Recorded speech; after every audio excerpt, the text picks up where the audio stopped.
నమస్కారం అండి. Welcome back to my channel. 2024 September 7న వినాయక చవితి రాబోతుంది కదండి. అయితే ఈ వినాయక చవితి యొక్క 20 రోజులు పెట్టారు. ఈ కథను వింటే చాలండి 1 జన్మల పుణ్యం వస్తుంది. అసలు ఈ వీడియో మీకు కంటపడిందంటే అదృష్టం మీకు తలపెట్టినట్టు ఎన్నో జన్మల పుణ్యం ఉంటుంది. ఈ వీడియోలో చూడకూడదు. వినాయక చవితిలోపు ఈ కథను వింటే వినాయకుడి అనుగ్రహంతో సకల ఐశ్వర్యాలు సిద్ధిస్తాయండి. అన్ని శుభాలే జరుగుతాయి. వీళ్ళందరికీ ప్రధాన నాయకుడు వినాయకుడు కదండి. దేవుళ్ళందరికీ ఫస్ట్ పూజ కూడా అందుకునేది గణపతి మాత్రమే. ఆ గణపతిని పూజించని వేడుకొని భక్తులు ఉండరు. ఆయన లేనిదే ఏ కార్యము జరగదు.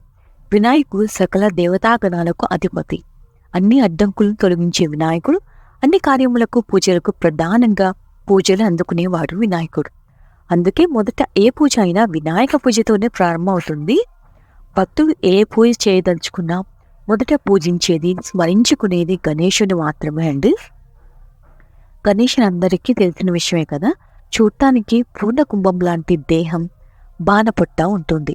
వినాయకుడికి పరిపూర్ణమైన ఈ జగత్తుకు గుర్తు ఏనుగు తల. అలాగే సన్నికలు అనేవి మేధస్సుకు సంకేతాలు. వక్రతుండం ఓంకార ప్రణవనాదానికి ప్రతీకలు. ఏనుగు లాంటి ఆకారాన్ని మోస్తుంది. ఓ చిన్ని ఎలుక ఇది వినాయకుడి వాహనం. 4 చేతులు మానవతాతీత సామర్థ్యాలకు తత్వానికి సంకేతాలు. ఇలా ప్రతిదీ ఓ విశేషమేండి. వినాయక చవితి పండుగ ప్రతి సంవత్సరం భాద్రపద మాసం శుక్లపక్ష 4వ రోజు చవితి నాడు వస్తుంది. అన్ని రోజులు కొనసాగుతూ చతుర్థి తిథి నాడు ముగుస్తుంది. భాద్రపద మాసంలో శుక్లపక్షం 4వ రోజు అనగా చవితి రోజు వినాయక చవితి పండుగను జరుపుకుంటూ ఉంటారు. ఈ రోజు వినాయకుడి జన్మదినం.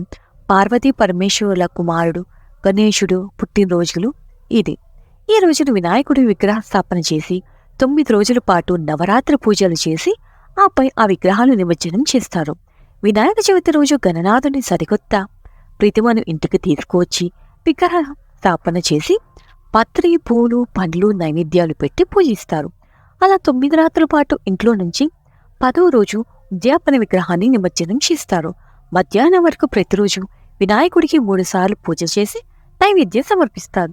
కేవలం ఇళ్లలోనే కాదండి, కాలనీల్లో కూడా అందరూ కలిసి దేవాలయం దగ్గర వివిధ ప్రముఖ ప్రదేశాల్లో ఇలా వినాయక మండపాలను ఏర్పాటు చేసి పూజలు నిర్వహిస్తూ ఉంటారు. వినాయక చవితిలో ఈ కథలు వింటే 1 జన్మల పుణ్యం వస్తుందండి. ఆ కథ ఏంటో ఇప్పుడు మనం తెలుసు. పూర్వం తవ్యాయినిపురంలో ఒక మహోత్సవం ఉండేది. దానికి దేవతలంతా వచ్చారు. భారీ వినోదం కోసం తిలోత్తమ నాట్యం చేశారు. ఆమె అన్నచందాలను చూసి ఎవరు ఆమెను మోహించారు. అంతా చూస్తుండగానే ఆమెను వాటేసుకున్నారు. గౌరవంగా నవ్వులు పాలారు. అవమానంతో బయటకు వచ్చిన యముని తేజస్సు భూమి మీద పడి వీర వికృత రూపుడైన అనులాసురుడు అవుతారు. దేవతలంతా శ్రీమన్నారాయణ వద్దకు పరుగులిపోతారు. అయినా వారందరినీ కూడా చేసుకుని వినాయకుడు దగ్గరికి వెళ్ళాడు. వినాయకుడు వారిని అవయవుతారు. మంటలు మండుతూ వచ్చే అల్తాసుని కొండంత పెరిగి మింగేస్తారు. వినాయకుడు ఒకనాడు శివుడు ఆహారాన్ని మింగేసి దాని కంఠంలో నిలుపుకొని కడుపులో ఉన్న లోకాలకు ఎలాంటి హాని కలగకుండా కాపాడినట్టే వినాయకుడు కూడా అన్నాకురుని కంఠంలోనే నిలుపునిచ్చాడు. ఓపదేవి తాపస్తో వినాయకుడు దహించుకుపోకుండా ఉండేందుకు ఆయన్ని చల్లబరిచేందుకు చంద్రుడు నమ్మకాన్ని ఇచ్చాడు. వినాయకుడికి పరచంద్రుడు అన్న పేరైతే వచ్చింది, కానీ ఉబ్బతములో మాత్రం పూర్తి స్థాయిలో అనేది కలగలేదు. తర్వాత బ్రహ్మ విష్ణు అని వాటి పూర్తి స్థితిలో తప్పిస్తుంది కానీ ఫలితం పూర్తి స్థాయిలో తెప్పించలేదు. కానీ ఆయన చేతితో కూడిన చేసి నాయకుడిక బుద్ధితో కూడిన బుద్ధి నాయకుడిగా తర్వాత విష్ణుమూర్తి 2 పద్మాలను అందిస్తున్నారు. వాటి వల్ల వినాయకుడికి పద్మహస్తం అనే పేరు వచ్చింది. ఒక సమయం పూర్తి స్థాయిలో కాలేదు. తర్వాత కంఠంలో కలిగిన మంటకు ఉపసంగంగా పాములు ధరించిన శివుడు వినాయకుడికి ఇదే ప్రతిగా పని వస్తుందని ఆలోచనతో ఆదిశేషుని ఇచ్చారు. కానీ ఆయన పుట్టకు చుట్టుకున్నారు. ఇందువల్ల ఆయన వ్యాఖ్యాన వజ్రుడనే పేరు పొందారు. కానీ ఫలితం పూర్తిగా దక్కలేదు. ఆ తర్వాత విషయం తెలిసిన అక్కడికి 80,000 మంది ఋషులు వచ్చారు. ఇక్కడ 20 గరిక పోసలు చొప్పున 16,80,000 గరిక పోసలు అందజేశారు. వాటితో అందించారు. సంతోష పెట్టారు. పూజకు సంతోషేశ్వరుడు ఇలా అన్నారు. ఆ పూజలో ముఖ్యమైనది ఏకైక మాత్రమే. ఇవ్వలేని పూజ వల్ల ప్రయోజనం ఉంటుంది. అందువల్ల 1 గరిక పూజలను నాకు సమర్పిస్తే నేను ఎంతో సంతోషిస్తాను. ఆకాశంత బంగారం వజ్రావైదూర్యాల కన్నా కూడా ఒక్క గరిక పూజ గొప్పది. నాకు గరిక ఎంతో ప్రీతికరమైనది కనుక నన్ను ఒక గరికతోనే పూజించిన 1000 యజ్ఞానికి యొక్క ఫలితాన్ని పొందుతారు. కాబట్టి నాకు గరికలు సమర్పిస్తే మీకు అశ్వాస పొందిస్తుందని గణేశుడు పేరు. కాబట్టి దేనితోని తత్వం గణేశుడు ఈ తాపం ఒక గరికతో కనుగొంది. ఎందుకంటే గరిక శ్రీకృష్ణాన్ని కనిపిస్తూ ప్రళయదహన పడుతూ పెట్టి ఉంది. నువ్వు ఆటంక పరిశీలన కూడా నిరూపించాలి. గరిక పోసలపై పలుస్త వేలిక అనే పదార్థాలు రక్షణ కవచంగా ఉంటుంది. నేను ఉష్ణవాసకం ఈ కారణంగానే ఉష్ణ నిరోధక పదార్థాలు కూడా శక్తితో తయారు చేస్తూ ఉంటారు. కాబట్టి అగ్ని సంబంధమైన తేజస్సుతో ఆవిర్భవించిన అండాసుడిని అసుడిని మింగేయడంతో లంబోదరుడు ఉదరంలో రుఫ్మరింగిన అగ్ని మొత్తం గరిక పోషితో తగ్గిస్తారు. అందుకే వినాయక చవితి రోజు విఘ్నేశ్వరుని ఒక్క గరికతో పోషిస్తే చాలు. కోట్లు జన్మల ప్రజలు కోరిన కోరికలన్నీ కూడా నెరవేరుస్తారు. ఆ స్వామి ఈ కోరికలను నెరవేరుస్తారు. గట్టికోచ కళ అనే తేలికగా మాత్రం తీసే గణేశుని వ్యక్తించి అదే గొప్ప సాధకం అని మన పెద్దలు చెప్తున్నారు. గరిక ఒక్కరోజున మహాకాయాన్ని ఎలా వ్యక్తించిందో చెప్పేది విధాంసం ప్రచారంలో ఉంది. అదే శివపార్వతుల ఫ్రెండ్ జరిగిన రోజు పెళ్లి కిషోరు బంధుమిత్రు అపరివార సమేతంగా తరలి వస్తున్నాయని భావించి హిమవంతుగా హడావిడి పడ్డాడు. నువ్వు జలం పిలిచిన ఇల్లు అలా ఇలా వస్తాయా అని అందరి ముందు ప్రతిభలు చెప్పుకున్నారు. అంతే మరపలాల్సి వచ్చి కిషోరికి స్వాగత సత్కారాల కోసం ఘనంగా ఏర్పాటు చేశారు.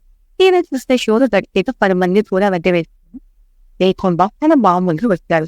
10 మంది ప్రముఖులు, ఒక పిల్లవాడు, ఒక ముసలి ఎత్తు. నిన్న బేలగా వచ్చిన శివుని చూసిన హిమవంతుడు నిరాశపడ్డాడు.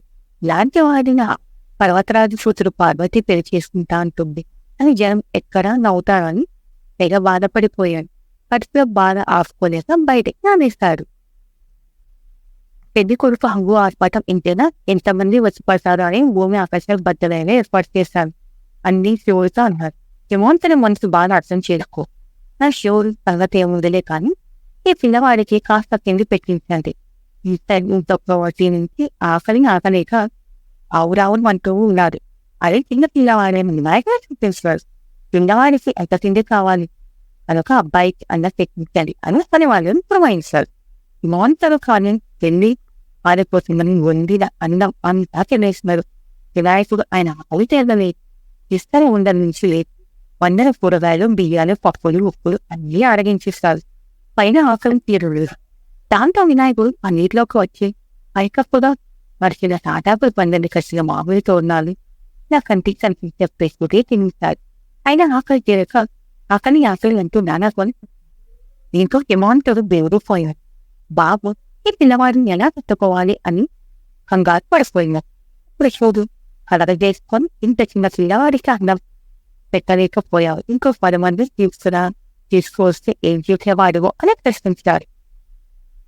అప్పుడు హిమవంతుడు తన అహంకారాన్ని తెచ్చిపడే వ్యక్తి తప్పే మాత్రం చెప్పమని శివుని నిలుస్తున్నారు.